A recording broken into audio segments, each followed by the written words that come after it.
It's so funny when you think about the concepts around the early church of how they were known by their love, how they were known by the way that they postured themselves, from this bottom-up approach that the kingdom of God was just seen throughout the early church because of the way that they lived with all parts of their lives.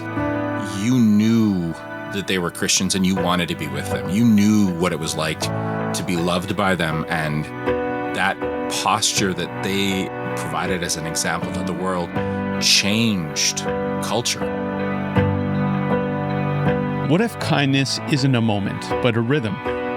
What if changing the world doesn't look like a grand gesture, but like showing up again and again? This is Journey with Care, a podcast by CareImpact, where curious Canadians find inspiration to love others well through real-life stories and honest conversations.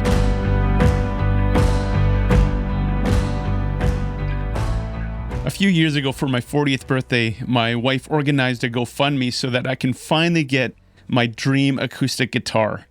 It wasn't cheap, not something we could have justified on our own, but friends and family showed up. People I've journeyed with, done life with, sat across the table with, they all chipped in, and on my birthday, I walked into a guitar shop and I picked it up and brought it home. I'm still in awe of the generosity and love that put that guitar into my hands. It wasn't just about getting a nice instrument, it was about what it represented. It was their way of saying, we believe in you. We believe in what God is doing through you. And to this day, I think of those friends and family every time I pick it up. What's even more beautiful is that the gift didn't stop with me. I've been able to lead worship with that guitar, not just in my home church, but in other communities too. It's a way of sharing back what was given. And the truth is, I couldn't have measured the ripple effect of that gift in that moment. But over time, I've seen how small acts of kindness, when rooted in love, keep moving outward. That's what Zach reminds us of in this episode. That kindness isn't always loud or measurable. Sometimes it's just presence. Sometimes it's showing up with what's in your hand and trusting that God will multiply it. Our guest today is Zach Manntai, someone who's not only a friend of the podcast, but someone who's helped us kick off this Cost of Indifference series with this thoughtful, honest reflections on compassion, fatigue, and sustainable care. Zach is a community builder, a systems thinker, and a passionate advocate for youth and mental health. He works at the intersection of faith, public health, and justice. And he doesn't just talk about kindness, he lives it in the everyday. What I love about Zach is that he brings both conviction and humility into every conversation. He helps us zoom out to see the bigger picture, but never loses sight of the individual. In today's episode, we pick up where we left off, exploring the quiet power of small acts of kindness and how over time they ripple into real change. So Wendy, let's get this conversation going. I would love to. So good to have you back here, Zach, in studio with us to talk about this next episode. But before we get started, I want to ask you, if kindness were a mascot, like a character or an animal or something that you can imagine, what would it be and why? What a strange question, Wendy. And yes, it's wonderful to be back. But I can say I had never thought about kindness as a mascot or a character in any way. And so I decided to come up with a strange one. So follow this as best you can. The best answer I could come up with was a bee. Now, one of the things about kindness in our conversation today that I think is interesting is that bees are often thought about in their busyness and their work ethic. But think about this. Bees perform small tasks unnoticed, yet have enormous impact through pollination. They're essential for ecosystems. And they symbolize really how small, tiny impacts accumulate over time to support the broader community. So I would say that a bee would make a fun mascot for kindness. Well, that would make a fun mascot. Very profound, very deep. And I have to say, I was going to counter that with a bumblebee as well, because my AI, I'm going to be full disclosure, my AI said, you should say a bumblebee. I think we need to buy the costume and just run with it, Wendy. Yeah. I'll come on the podcast wearing it. I'd like to see Johan in a bumblebee outfit. I probably would pay money to see that. Okay. I might too. Well, hold on a second. You did a fundraiser before for dancing, so now I think it needs to be Bumblebee costumes. That is true. We haven't put Johan on Facebook Live with anything crazy like that yet. So I can ugly dance. That's Can about you? It, but yeah, well, I did already at Christmas. So anyway, we're in our series, The Cost of Indifference. And today we're really wanting to focus in on the ripple effect, looking at small acts with big impact. And so, Zach, you have had a lot of experience on micro levels, at grassroots levels. To get us started, why do small acts of kindness often go unnoticed but still have a huge impact? Well, I think that one of the struggles in our life is that we look for those big momentous events to define our life, and yet my wife and I we've been in a relationship for now almost 19 years, and what has built up our relationship with each other has been those moments in between those big things. And so I would say that when we think about the small acts of kindness, of presence, the key is really about saying, I can trust you. I can believe that you're going to be here with me.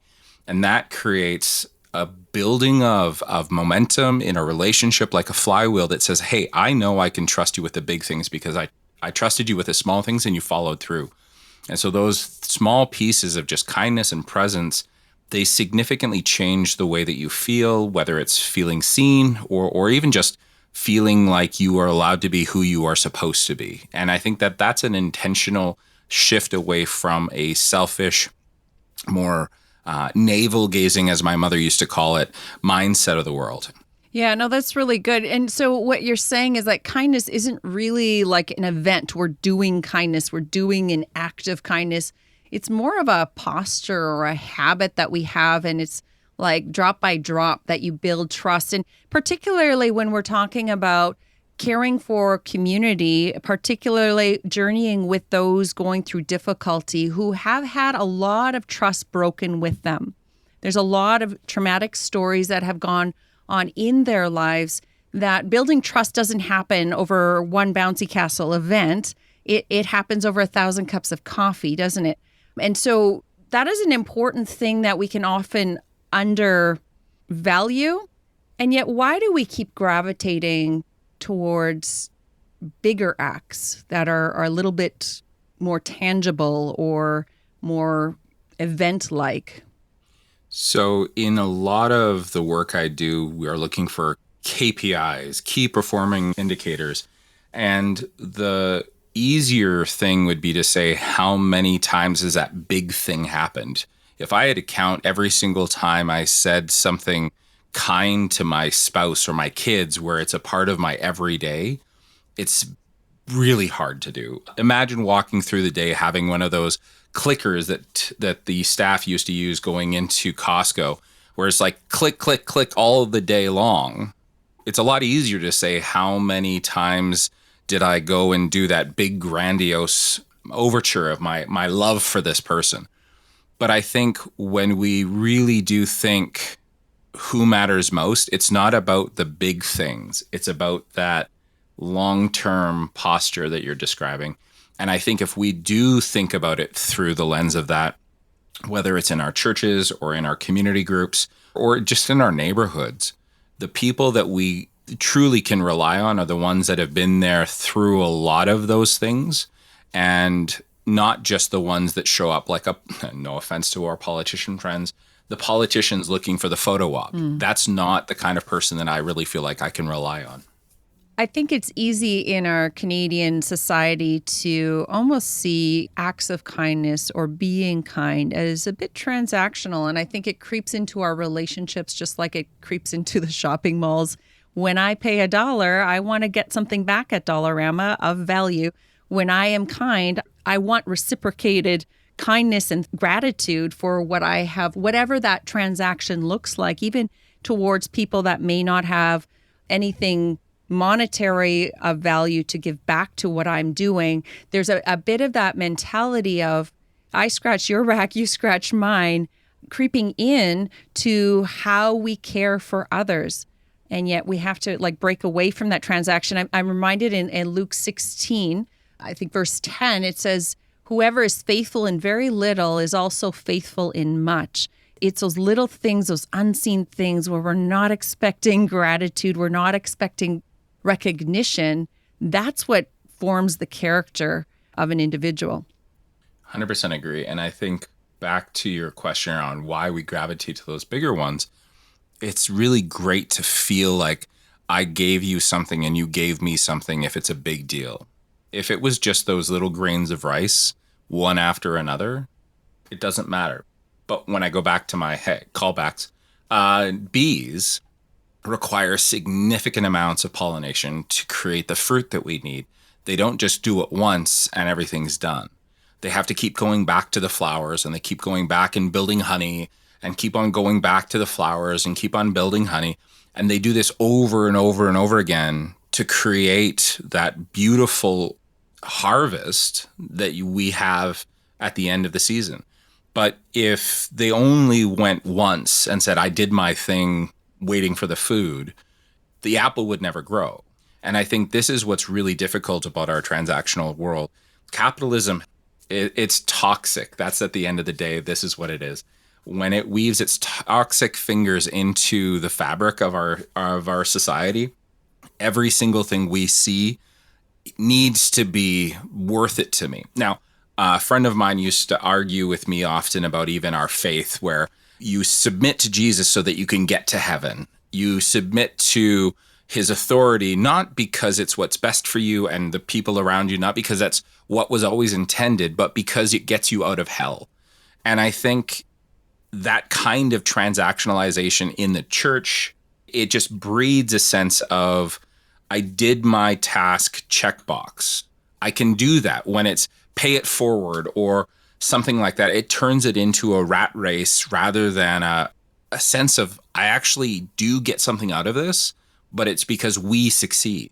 And that communal sense of value, when it's small things building up over time, that's what creates a healthy community.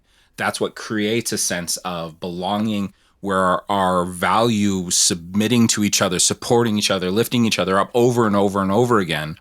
That's what creates the fabric of a community that is strong to be resilient enough to handle the things when they do go wrong. But if we don't have that, if we just have these big stakes in the ground that says, hey, there was that one time that person did that thing for me and it was great, but there's nothing in between, it's difficult. And so it's easier to do. Hey, I don't know about you. We're at the age probably where we don't get asked anymore.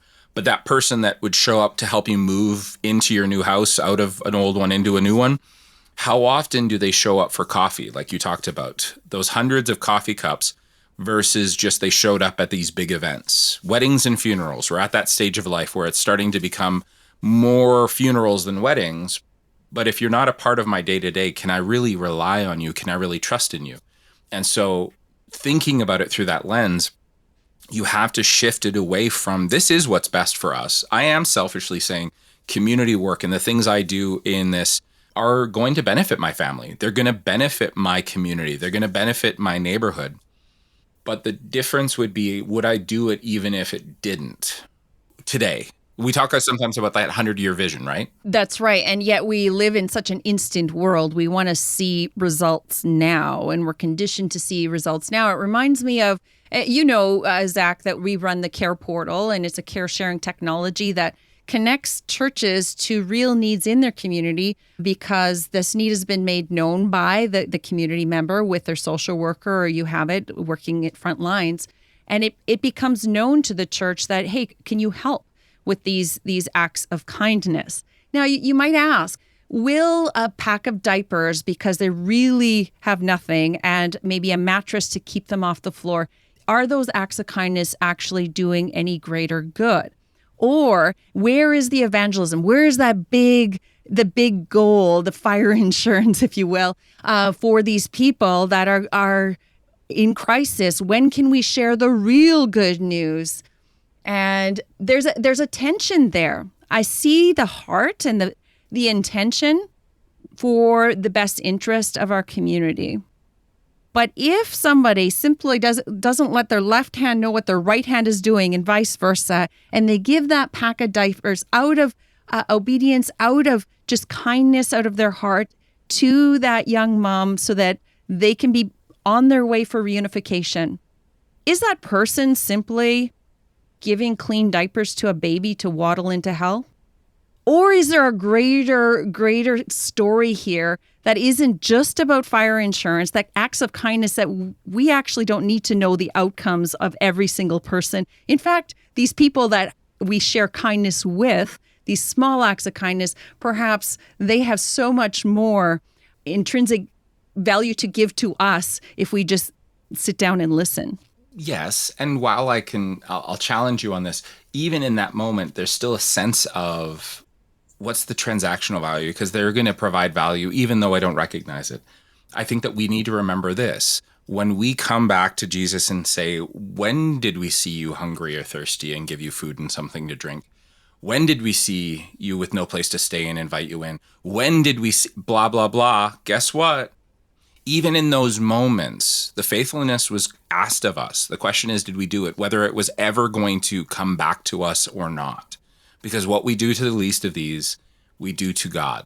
And I think this is what's hard, is that, yes, absolutely, we have to decolonize and think through the value proposition of someone who is viewed in our society as less than, and see them as value added, as imago Dei, made in the image of God, beautiful as they are, without us needing to fix them, and sit with them and say, I do believe I can learn from you. I do believe that you provide value to us.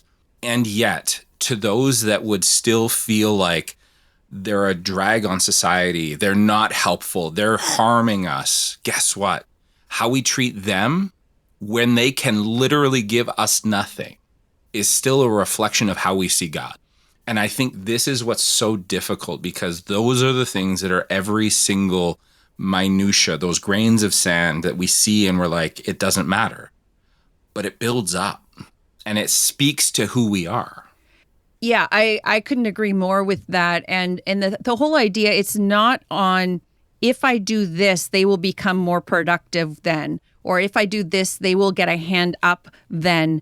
Even if that addiction cycle continues, even if there are tragedies and mental health conditions that land them into endings that we don't want to see, and yet we got to have at least 5 cups of coffee within their journey, it's because people are worthy of humanity. They are humans. And I think back at, I've been reading a book, I think it's called The Price of Humanity. Maybe I'll put it in the show notes. It's a secular humanistic book, but it's really talking about how philanthropy went wrong. And it got me to think differently, which I love, being challenged on different thoughts out there. The piece that I really picked up on, when we look back in history, when they started building public libraries was an act of philanthropy. It still is to this day. It's a common place for everybody can meet. It's not on a project because you're of low economic status, you can come in here and we're going to project you or give you what you need. It's not because you have a certain high class membership that you can, everybody can take out books, everybody can sit in those spaces. And they are designed as beautiful pieces of art, architecture that we can all enjoy, because we are all human and not on the outcomes that we produce. We're not productions. We are humans. This is the struggle though, right? It's in that moment. I think one of my own personal struggles is that I acknowledge, and I think that this is core to any of the conversations I have, I haven't figured out how to do this right all the time. I wrestle with, I don't have time for this, but what's the value in this? What's the return on investment? I wrestle with that more often than I want to admit. And so to any listener, I need you to remember this. Wendy and I, Johan, we're speaking to ourselves. We're challenging ourselves and reminding ourselves that this is the way that God has called us to live. It's not perfect. We're not done. This is just us reminding ourselves as much as you that this is the path that we are called to walk. And I think that's really hard, because that moment where you're like, hey, you are beloved, you are worth the death of the creator God on the cross, period. But do I have time for that cup of coffee? Do I have time to slow down? Do I have time in my life? And I think, as we talked about on our last time together, there is a chance to feel overwhelmed with all of the needs. And I think this is why, for me, recognizing and reminding myself that the small matters, because sometimes, even though I want to talk about the big things, the things that no one sees, the small things, you know what, I can do that. And I hopefully can do that consistently. But you're right, doing many small things and giving many yeses in small ways, it's like a dripping tap. And pretty soon we're wondering, like, why are we so exhausted, right? And so we can almost make small yeses into micro events that we don't have to say yes to everything.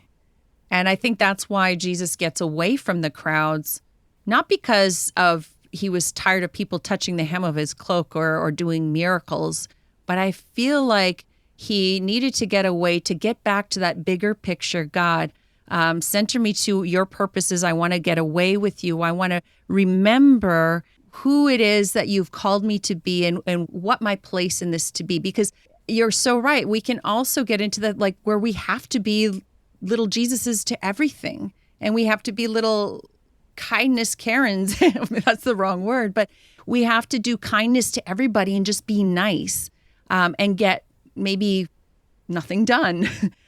I don't know that tension, but I think if we were not looking at it as events, but as posture, like breathing, in the way we interact when God's sentences come up in the grocery aisle or in a meeting or in different encounters that we have around the kitchen table with family, can we have a posture of kindness?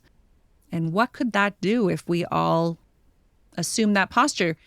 I don't want to get too political here, but imagine if we adopted small acts of kindness and a posture of kindness in this day and age that we're living in. I think there would be a lot of huge impact globally.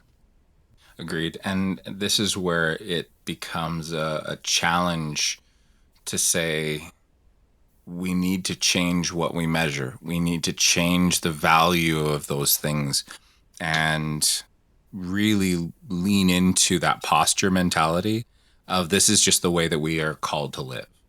And if I can do that, even with a greater intentionality, I found that it's like a question of how do I know which way to walk if I've never seen it walked this way? So sometimes there is a pressure to feel like I need to model this. I need to model what kindness in these small, repeatable moments looks like. And that can in and of itself become a pressure. But if I know that I'm not the only bee, this changes everything. I'm in a hive that is a part of what is supposed to be happening. And we're all in different roles. We're all in different places. It will take the pressure off of all of us, but we each have to commit to saying this is what we're in for. We're walking out what God intended through our identity, through this is who we are as the people of God. This is what it's so funny when you think about the concepts around the early church of how they were known by their love, how they were known by the way that they postured themselves from this bottom-up approach that the kingdom of God was just seen throughout the early church because of the way that they lived with all parts of their lives. And you don't see a lot of, it was just too much work to be a Christian. It was like you knew that they were Christians and you wanted to be with them. You knew what it was like to be loved by them, and that posture that they provided as an example to the world changed culture. And I think that we have abandoned some of that for our moral majority kind of mindset. And if we actually do believe that we're supposed to pick up our cross and follow Jesus rather than pick up the sword and cut off the ear of the person in front of us, I think we've got to figure out who we are. Yeah, that is so good. And I think what you're broaching on here, what I'm hearing is that kindness and our posture towards others is also in tension with calling and who we are called to be, who that early church was designed, and what is our DNA, going back to our corporate calling as a community of believers, that we are all busy bees working alongside each other. It's not just about writing the check or giving the tithe so somebody else does the work. We are all part of building that up.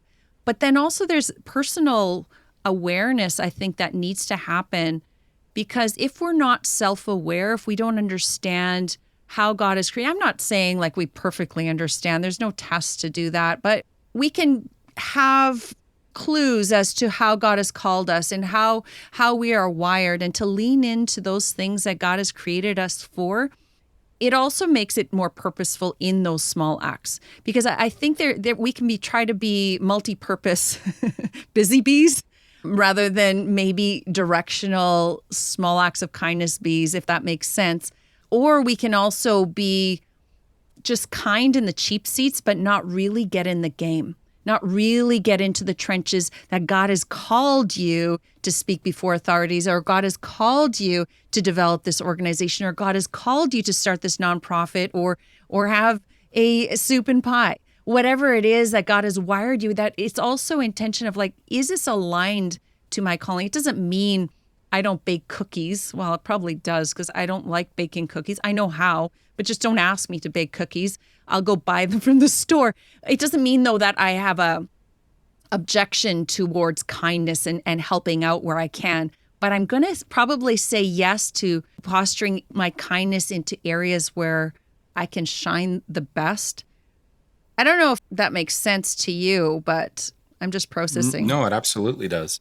I think this is where, as a community of faith, we expect Christians to look a certain way. And I think when we say it's like you got to be a pastor, a professional Christian to really be serving God in that calling, we actually demean those other parts of our life.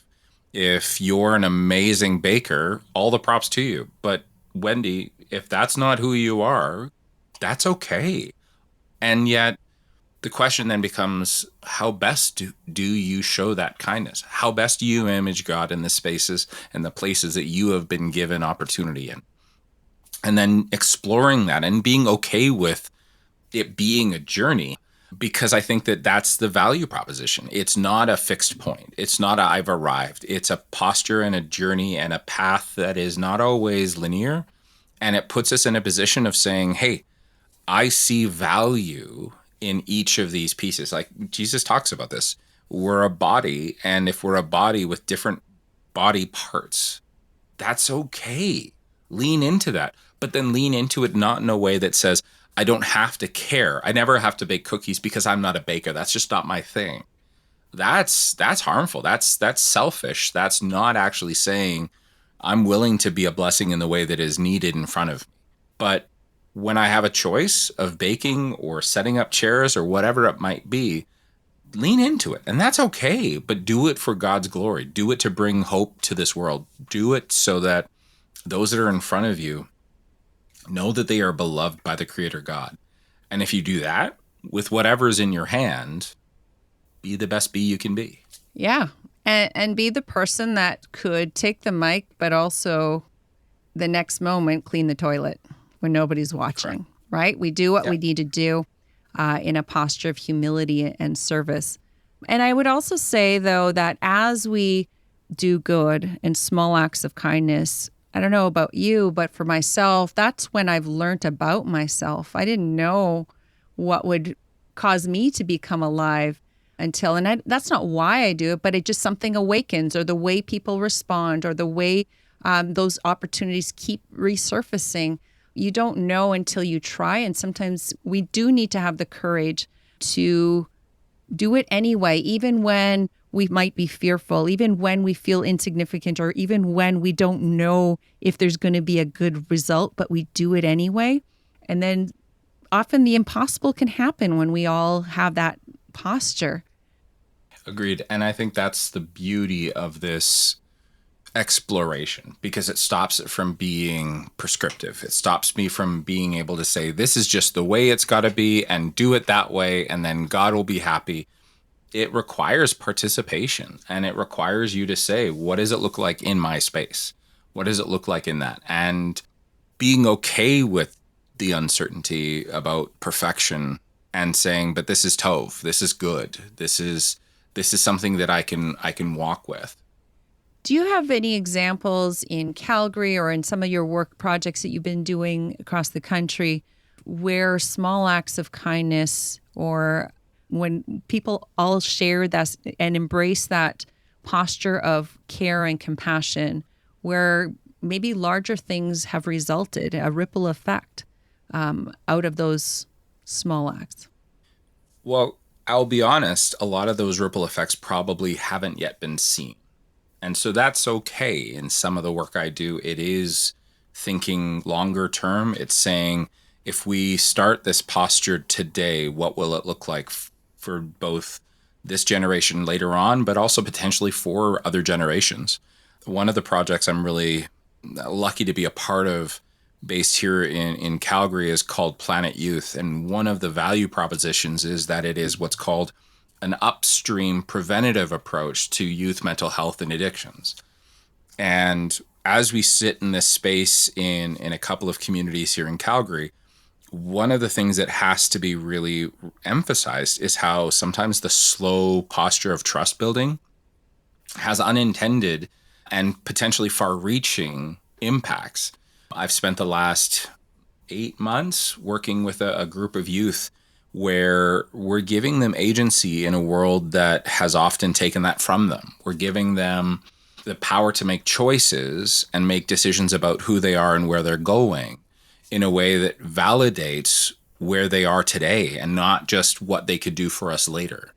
And yet, while we're working with these 15-year-olds, 18-year-olds, there's also conversations with their parents, and there's conversations about their younger siblings, and there's conversations about how we create systems change in these neighborhoods that hopefully will have those long-term impacts.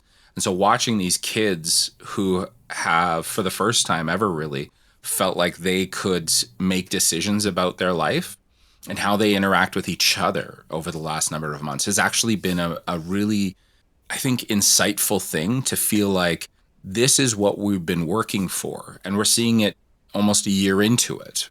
Whereas other pieces of this, I don't know if it'll take another generation to really see whether or not what we're doing today matters. But the kindness of just being human with another human, of saying, I see you, you are worth my time and my energy in these young lives is already significant. And I think that that's the kind of piece that is really hard to, if we go back to measurables, it's hard to measure the speed of relationship as it equates to the things that we measure is really difficult. There's a phrase, what we measure matters, or what matters we measure. And so it's both reciprocal. If you are thinking about how many times you ask somebody out for coffee and you emphasize just frequency of coffees, you will possibly shorten the value of the coffee that you're present at, because that's not necessarily the thing that you're measuring. You're waiting for the next coffee to happen. But if you're willing to sit back and say, how many minutes have I spent with people that aren't in my normal circle? How many hours have I spent volunteering in different groups? How many times have I invited people over for dinner? There are different ways of measuring some of that impact, but it's a matter of saying, don't measure the wrong things. We have to value that, right? And what I love about the example with the youth in Calgary, that surely you all came together with a compelling vision that drew you all together to form this collective. But that in itself isn't a check mark to mark in a box. It's actually the being present along the way that is the work. Those are the ripples. And the outcome, that greater vision that might be seen in this generation or the next or the next, that doesn't devalue the present moment. It's being present in the moment with human to human, with each other, that is the work, while we might be striving for a goal greater than ourselves that we might all aspire to. And I think that's part of one of the biggest problems in the kind of work I do, is that a funder wants a measurable in the short term. Mm-hmm. A funder wants the ability to say, did I give you something that you could use, or should I give it to somebody else? And when I think about Jesus and his talents, the question wasn't, did you maximize the value, but did you use what was in your hand? And I think when we sit back and actually change some of those expectations, it changes our entire interaction with each other away from that transactional state. And it's hard. The Calgary Foundation has been starting to do some pilot projects that are looking at multi-year iterative approaches to funding, because the bigger, longer term conversation matters more than just that 6-month grant timeline that they used to have. Some of their bigger grants require many years to actually see the fruits of those labors. But unless they're willing to both have a funder who's willing to support that, the groups that are looking to see this change won't ever see the change that they're looking for. And I think this is where it's really difficult to shift in a world that is looking for those metrics of success to touch the social space that we spend most of our time in. One of the things during COVID that was really difficult was that the cost of healthcare, the cost of impact to our world, was actually being burdened by a large portion of us because of our inconveniences. And yet, for a lot of the individuals that were healthy and young, they felt like this wasn't worth their time. And yet, when we sat back and look at the cost of healthcare for the most vulnerable, it felt like they were saying something that that came out of Charles Dickens' A Christmas Carol. Are there no poorhouses? Are there no asylums? Can they not just find a place? Well, if not, then perhaps they should just die and decrease the surplus population. And that sense of, no one would say that. How dare Scrooge or any other human say that they devalued human life? But by our actions, often, we do say those that are of the most vulnerable don't create value enough for the now and for the future. And so when I think about some of the people in the works I've been a part of my entire life, to actually have a economic justification for helping and supporting people, it's hard. But then the question becomes, is it worth it? In a case where you're talking about in Planet Youth, this is a 5-year, $25 million initiative. So for the philanthropists who put money into this project, is it worth it? That's the question that they're asking.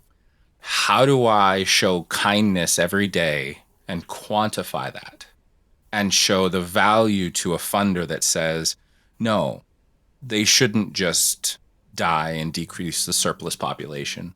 These people are humans. They are made in the image of God. They are worth my time. And like you said before, regardless of whether or not they ever change and become a valuable member of society as far as the way that we measure it today, they are worth my time, and they are worth both the sacrifice of God through the death of Jesus, but also just through our lives, through our time.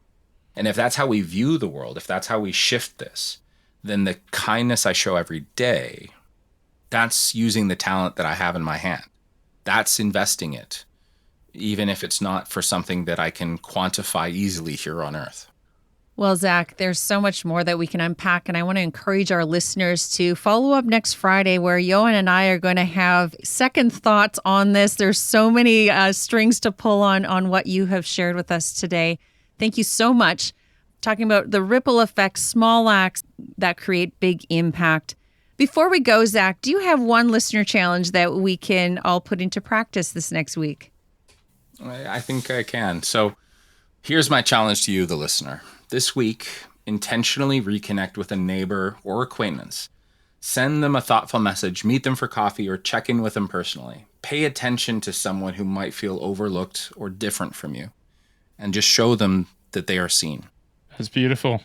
Thank you so much, Zach. But before we let you go, we're going to keep you on for our CareLingo. All right, so this is our CareLingo segment where we take the mystery out of these care words and phrases that you hear in the caring space, social services space, trauma space, whatever space that you find Care Impact in, that's where you'll find the CareLingo words. And today's word or phrase, I think it's a phrase today, is holding space. Holding space. Now, when I first heard this term, I thought about, when you send your most brave child out of your vehicle into the cold to find that parking spot that's close to the to the doors of the shopping mart, right? They're going to stand in that parking spot. They're going to be brave. They're going to put their hands to anybody trying to take that spot, and they're going to hold that space for you so that you can get that parking spot while you circle around, making sure that you get there. That's probably not the real definition. Oh no, Zach, have you ever done that? You got little kids, but Wendy, you probably done it. I would never. I just pray and the angel opens a spot for me. I don't think I've ever even thought to do that. What is wrong with you? Oh, you send your wife? Is that it? No. Whoa. Well, Johan, I love your definition, but I was thinking of God, of course. That's the right answer, Jesus. But he holds the whole world in his hands, and so the whole universe, he's holding space. So when we see NASA out there at the space station, God's holding space. People might think we're crazy. Like, how do you hold something I guess there's air molecules in there, but, holding space, it feels kind of like an oxymoron, right? It does. And I think that this is the hard part for people trying to step into this world. It's like, how am I supposed to hold space? Well, holding space means crafting a safe and non-judgmental environment where someone can express their experiences, emotions, and needs openly and authentically without feeling rushed, fixed, or minimized. Thank you for finding the correct definition for us there, Zach. I will try not to send my children out in the cold. In fact, I don't, you know what? It's my wife that makes me park close to the doors. I don't care where I park. I can go to the back of the lot. I'm good. And she always wonders, why are you parking back here? I see a spot way up there. And then, I circle around and sure enough, that spot's gone. You got to do the Costco lurking, man. You just got to lurk. Yeah, Costco, that's the worst. But there's bigger space at the back, right? So you're holding bigger space for people in the back of the parking lot. Anyway, there's many ways to hold space, and there's one correct way. And thank you, Zach, for bringing that to light. Listeners, if you want to get in on this CareLingo segment, if you got some thoughts on holding space or any other future words that you want to hear on the podcast, head over to our Facebook Care Impact podcast group. We got some postings there, and you can post whatever you want as well. Until next time, remember to stay curious. Looking forward to dissecting this conversation next Friday. Thank you for joining us on Journey with Care. To get more information on weekly episodes, upcoming opportunities, or to connect with our community, visit journeywithcare.ca or find Care Impact on Facebook and Instagram. Or just check the show notes for these links and all the links related to this episode. Share your thoughts, leave us a message, and be part of a network of individuals journeying in faith and purpose. Together, let's discover how we can make a meaningful impact.